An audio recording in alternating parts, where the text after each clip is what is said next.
I'm thankful you tell that story. One of the things I wrestle with when I give artists feedback, I never want to discourage someone from pursuing what God has called them to do. So when I hear you tell that story, I'm like, well, he's still doing music. He's still here. I'm thankful to be a part of that. I like to think that I've helped that in some ways, but I definitely think people just can't forget like the role that so many of these guys play. And so I'm always careful with questions like that because I'm like, I don't want to say nothing too definitive because God will show up and do something totally different. Facts. And I need to be open to it. I can't be married to it. This is King Size, aka Slim Sizzle. Welcome to the What It Is, What It Be's Like radio show. The first guest up today is one that I truly love because he has been, so authentic from day one.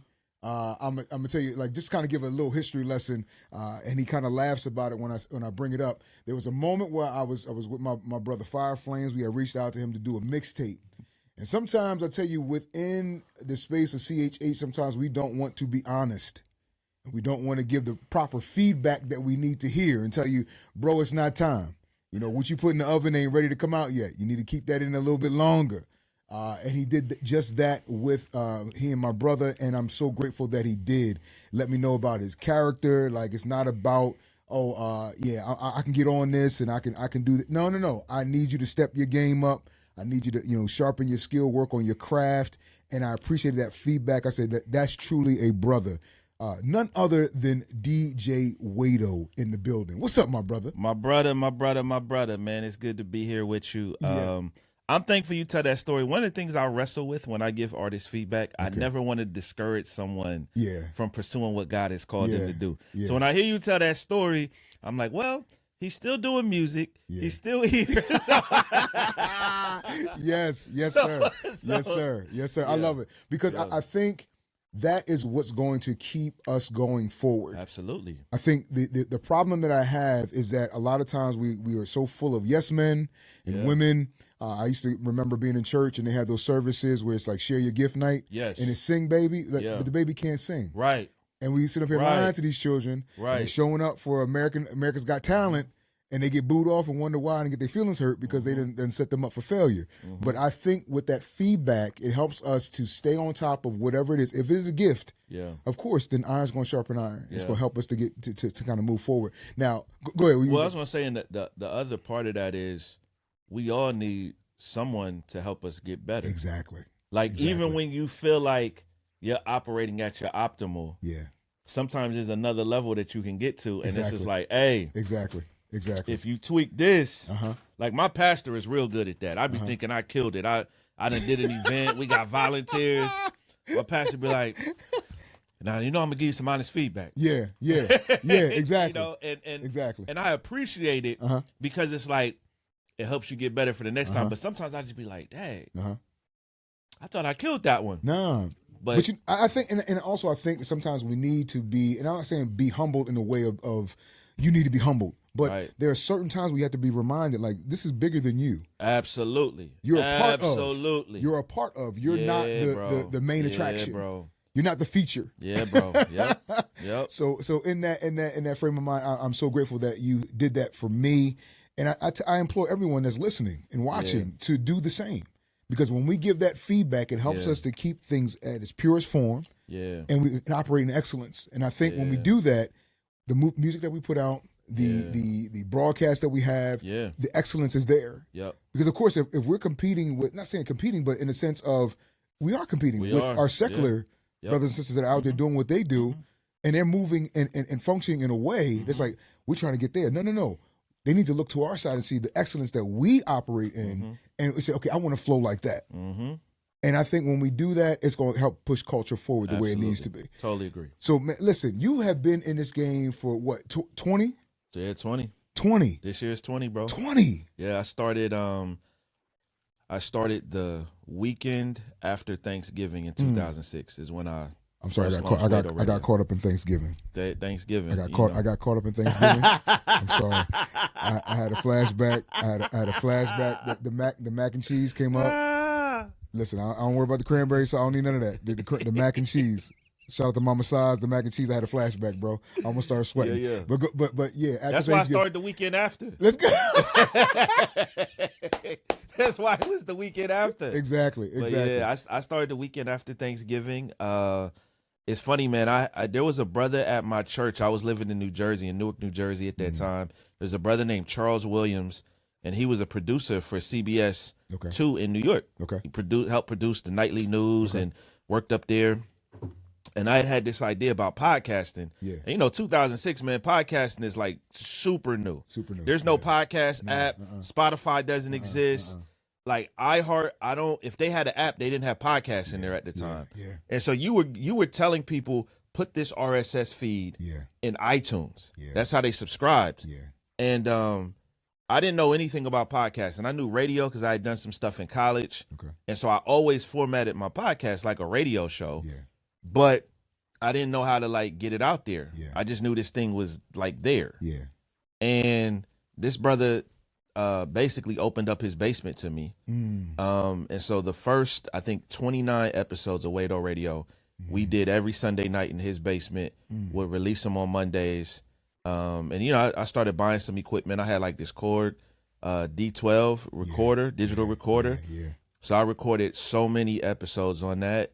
And I mean, that was just the genesis, man. And along the way, I started getting on radio stations. Like that was kind of a weird thing. Like I used to do about 1 hour and 15 minutes of the podcast. And I very clearly remember the Lord saying, you need to format this for 2 hours. Okay. So I did that. 3 weeks later, I get a call from a guy who says, hey, I have a Christian rap show on these 5 stations. I'm retiring. I want you to take over. Okay. Just like that. Yeah.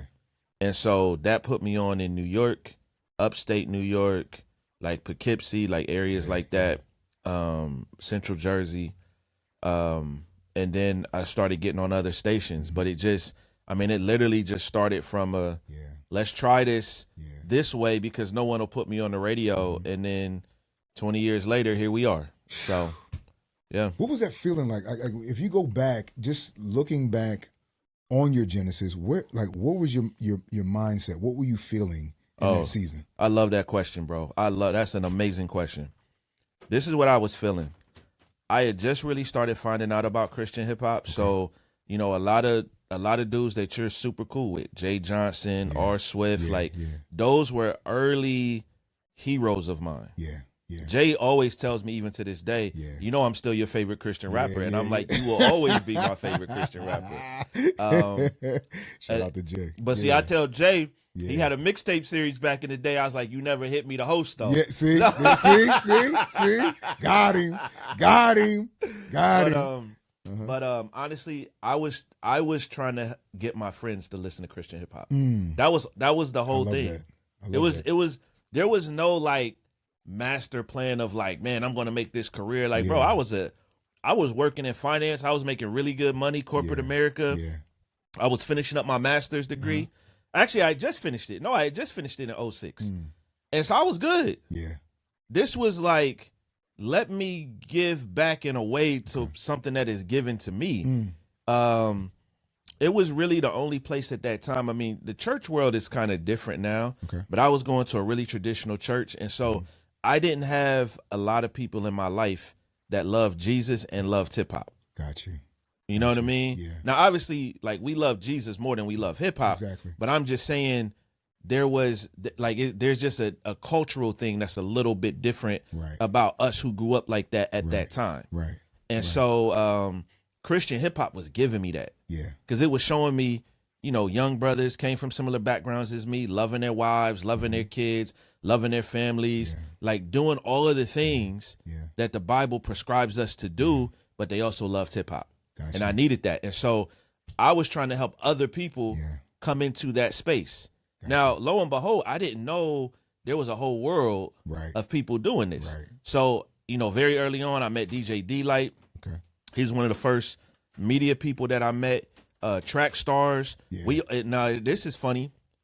We all used to post on the fabled Holy Culture message boards. Yeah. That's where a lot of us congregated. Yeah. You know, and the so message boards days. those boy. message board days was crazy, bro. Crazy. Trig, please don't bring those message boards back, bro. The message boards was crazy, bro. There was some convos on that, but oh yeah, absolutely. But yeah, I met a lot of folks through that. Because I was living in Newark, I was close to Philly. Philly was the epicenter. Yeah, and it's turning back into that, you know, in large part because of what's happening here. But bro, it was the epicenter. You know, they were getting ready to launch Epiphany Fellowship. What's happening? You had Antioch with Pastor Aaron. You had a lot of artists that went there. But you just had a lot of really dope artists. You know, Jafia Life, The Truth, the whole Cross Movement team, Lamp Mode. You know, so it was a lot of people. And so, man, I was thankful to be around it. Young Joshua Penn now. Met him, you know, around that time as well. And so I was really just trying to give back, bro. That's like, just to go back to your question, it was, how can I help other people be as blessed by this as I have been? And even to this day, that's still kind of the mindset, you know, in doing this, and you know, being a champion for the music and the culture. So you know what, you said something I want to kind of go back to, and it brought back a lot of memories for me. But do you feel, and you reference Philly, do you think Philly gets enough credit or recognition in the sense of what they contributed to CHH? And I'm not talking about cross movement. I'm talking about as a whole. Well, I think you have different eras of Christian hip hop. Okay. And I think in different eras, Philly's contribution was greater than in other eras. So I think, obviously, that cross movement era, and I would say probably through early Epiphany Fellowship, like, people forget, bro, Trip Lee came out here specifically to go to Bible college and be a part of Epiphany. Come on. That's how much of an incubator this was. He left Dallas, which is another CHH hub. He left Dallas to come out here and not just come out here, he contributed. Yeah, exactly. You know, like he contributed. So I don't think it does, particularly from people who maybe you got into Christian rap in 2012, 2013, 2014, right? Fair. Philly was kind of, I mean, there was always artists, but it wasn't making the same impact nationally. Okay. I know there was stuff going on locally, but it wasn't making the same impact nationally. Okay. But I think that's changing. Exactly. That's what I'm getting to. Yeah. You know, I think you have a few cities. We had did on my old website, we had did a ranking of Christian hip hop cities one time. Go ahead. And Philly was, I forgot what Philly was. It was definitely in the top 10 though. Yeah. But you had, like, Dallas was in there. If we redid it, Orlando has to be really high now. There's a ton of artists. Yeah. You got a radio station down there, all Christian hip hop FM station down there. And so you got that. Houston, always, like, the community in Houston is through the roof with the artists. I mean, listen, man, LA, what's going on out there now? In the Bay Area, like, that's the thing. So, I mean, you have, I feel like you have a lot of local scenes that are contributing. Okay. Of course, St. Louis. So going back to that, like, mid-2000s, St. Louis was huge because you had Flame, Thizzle, Jason. I forgot the girl group, Trouble. Okay. My man DJ Chosen Boy. Like, you had a lot of stuff happening out of there. And then, of course, I mean, how can we not say Atlanta, right? Like, that is like the center of Black culture right now. So I think you have a lot of dope cities, but I think if people are sleeping on the contributions that Philly has made over the years, that, like, that's just, you're not aware. Exactly. Because there's, I mean, you know, again, the cross movement, the Lamp Mode, Trip Lee coming out here. I mean, then even that kind of next generation of artists like SO. Like, SO moved from the UK to what city? Philly. Come on. You know? Yes, sir. And so, you know, Philly need to get it's definitely in the top 10. I got you. I got you. Definitely. I feel like there is a resurgence that is happening. Definitely. Easily. And I'm excited because I know, for those that don't know, and I know Raina Day alluded to it, that there will be a CHH Gritty Cypher in Holy Culture headquarters later today, of course, and you'll be the maestro. Of course. I don't know if I'm the maestro, man. I'm gonna be here though.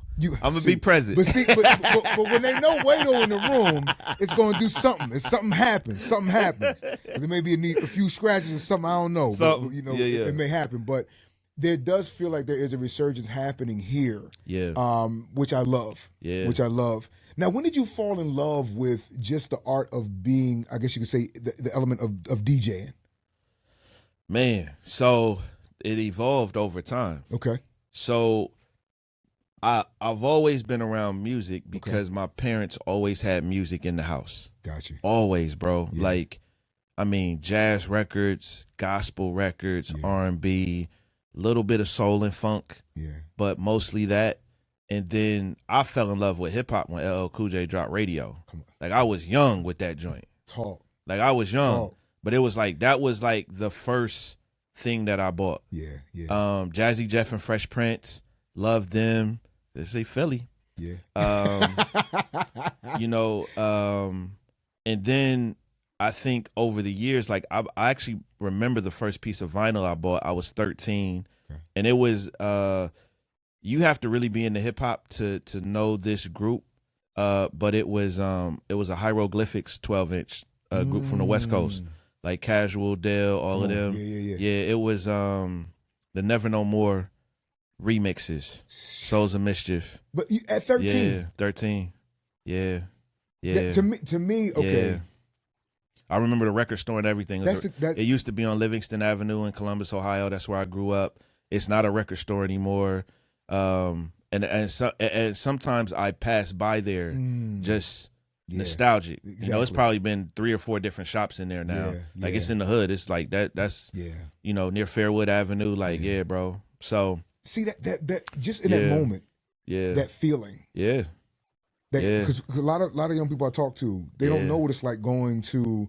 Of course, you had Sam Goody's, you had the Wall, you had whatever the record store was. We had a spot in Columbus called Media Play that was on Hamilton Avenue. It was huge. Like it was massive, but their CD section and tape section out of this world, bro. Like how do we get back to that feeling? Like because I feel like I remember that age. Well, I remember being in that environment, being in those spaces where the way you love music so much, it's like I didn't want to leave. Yeah, man. Well, so I think there's 2 things. I think right now the access that people have to music is not the same as what we had. Right. I mean, listen, $10 a month, I can listen to anything that I want to listen to on Spotify or Apple Music or SiriusXM or Pandora. Like that's very appealing to a lot of people. And you got kids, you throw them on a family plan. I think we had to go to some of those places just to hear the music, right? So some artists are getting creative with their album rollout plans, and they're saying, hey, I'm going to do a pop-up shop with merch, and I'm going to be there, and this is the only way you'll hear the album early. So super fans of that artist are going to those experiences to do that. But I think as a whole, it's tough. I love the resurgence of vinyl. Like I love I love the fact that people are going to record stores and they're digging. And it's like, they may buy some classic albums that they've always just enjoyed, but they're also finding rare gems as well. And so I think that helps with the discovery of new music, but also the attachment that you get to music because of what you had to go through to get that music. That's true. That is right? True. So I think there's that. I also think, man, like, as artists keep being creative with how they release the music, like I love the fact that like Brinson is issuing vinyls for so many of his projects. Indie Tribe is doing vinyls. Braille came back before he started releasing this new music, said, yo, I'm going to throw out Box of Rhymes on vinyl. I'm only pressing 100 of these. Yeah. I mean, listen, Yeah. that's a classic or near classic Christian hip hop album. Like that is a definite like boom. Yeah. He did something with that record. And so to be able to get that on vinyl, that's a big deal. And so I think it's just thinking outside the box a little bit. Okay. Because there's a different attachment you have Yeah. to a physical like I'm shaking saying it. Like it's a different attachment you have though to that than when you just stream music on Spotify. Because you just feel like, man, I could just stream, man, let me just try this album out. But when I go to the store to buy this album, Yes. What? Yes. What? It's a different ball game. It's different, bro. It's a different ball game. I gotta I'm gonna share this with you, bro. The person will remain nameless because I have not asked them to share this story publicly. Gotcha. But a Christian rap DJ hit me up. He used to DJ for a really big artist in our space. And he said, bro, he's like, I got a ton of Christian rap CDs that I'm looking to sell. Just financially. Okay. He's like, just financially, I need the money right now, going through some transition. And man, he started reading to me all the CDs he had in the joint. And I said, how much you need for this? He said he got a treasure trove. I feel you. This was not in my budget. Come on. But yeah, bro. Yeah, so yeah. I mean, it's listen, and it's a lot of those you can't get them on CDs anymore. Yeah, it's not like you're right. I mean, you can still find some of the popular mainstream stuff. Yeah. Christian rap CDs from 2006. Yeah. Bro, somebody got to sell that to you. Somebody got to sell it to you. Yeah. Listen, for those that are just tuning in, you of course listen to Holy Culture Radio, SiriusXM Channel 140. We are celebrating our 4th anniversary, of course, the merger with Holy Culture and SiriusXM. I'm sitting down with my brother DJ Wado. I want to talk to you about this, and you and I had a separate conversation about it not too long ago. Do you feel like DJs are highlighted enough in this space? Because we talk about the culture. Yeah.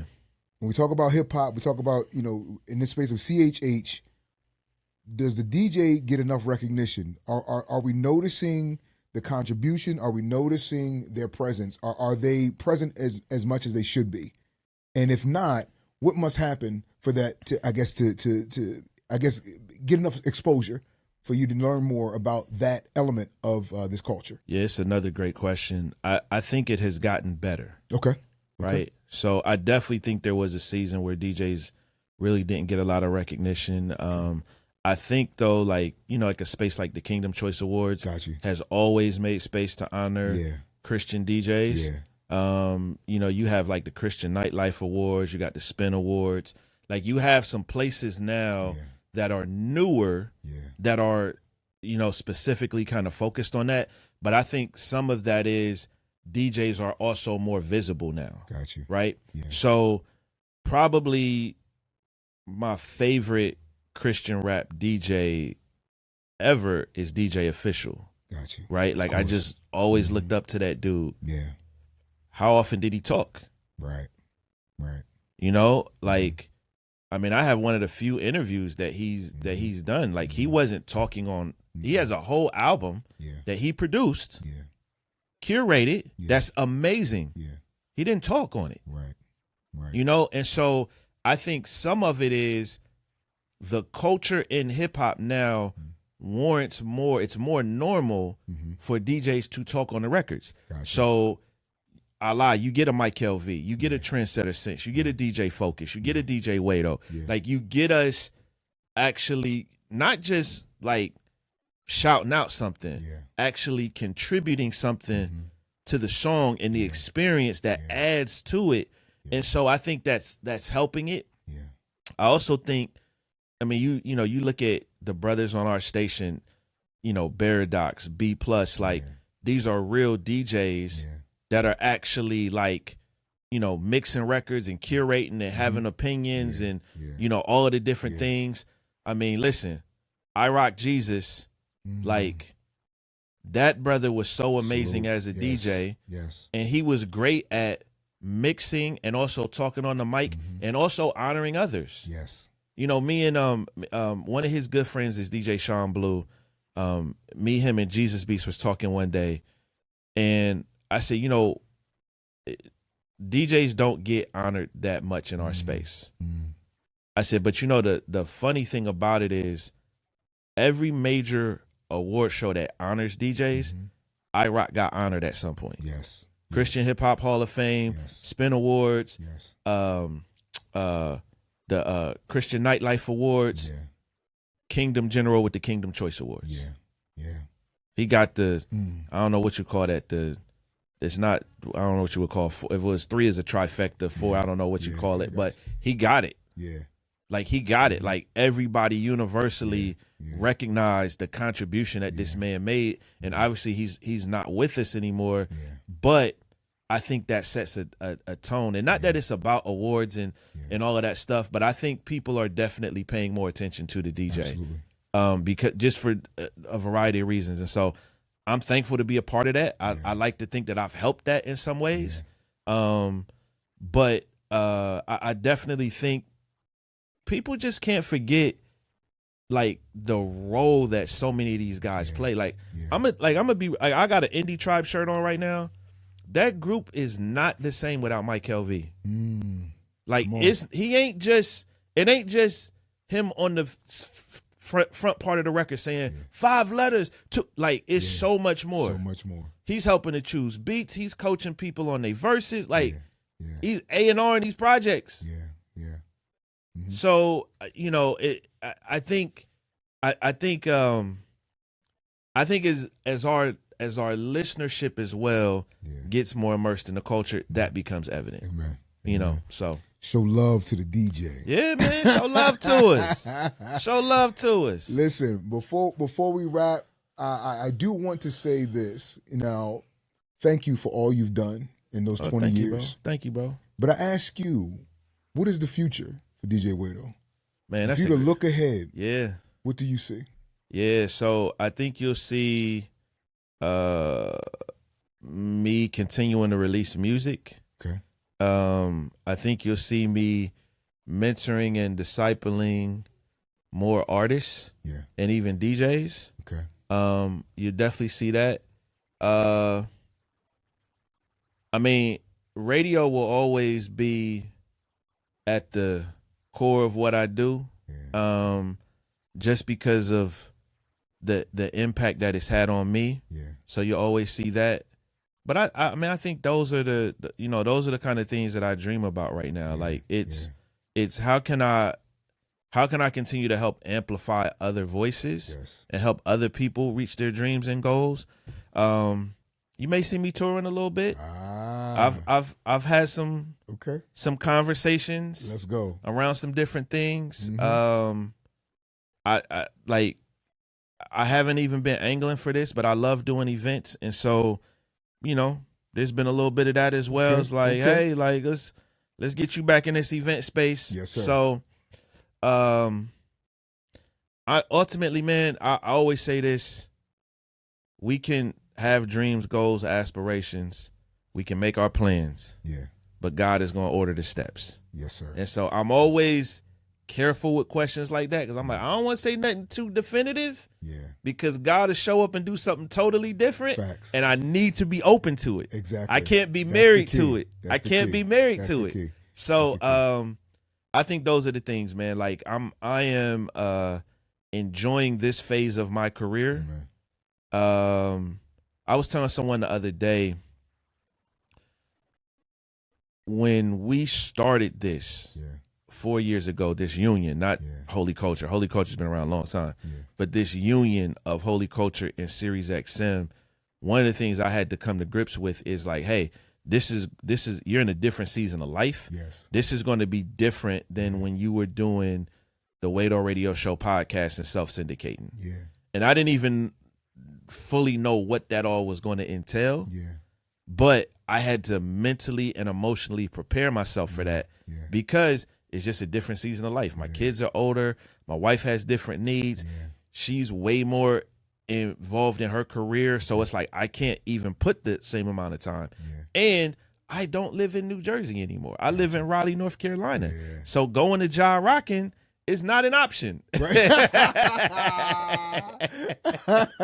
I love it. I love it. You know, I love it. I yeah, love it. man. But listen, again, bro, I thank you for taking the time to sit down. I'm loving the fact that I could be in this space with you. Again, full circle moment for me, because I started out with a conversation about being potentially doing a mixtape to being a fellow co-laborer in holy culture. Yeah. Love rocking out with you, bro. Hey, man, now we got to do the tape, man. We never did the See? tape. Oh, see. Okay, it's a holy culture thing. See, y'all got to stay tuned. Y'all got to stay tuned. But listen, bro, I thank you for taking that time. Listen, we in here, Holy Culture Radio, SiriusXM. We don't know who's going to pop in next.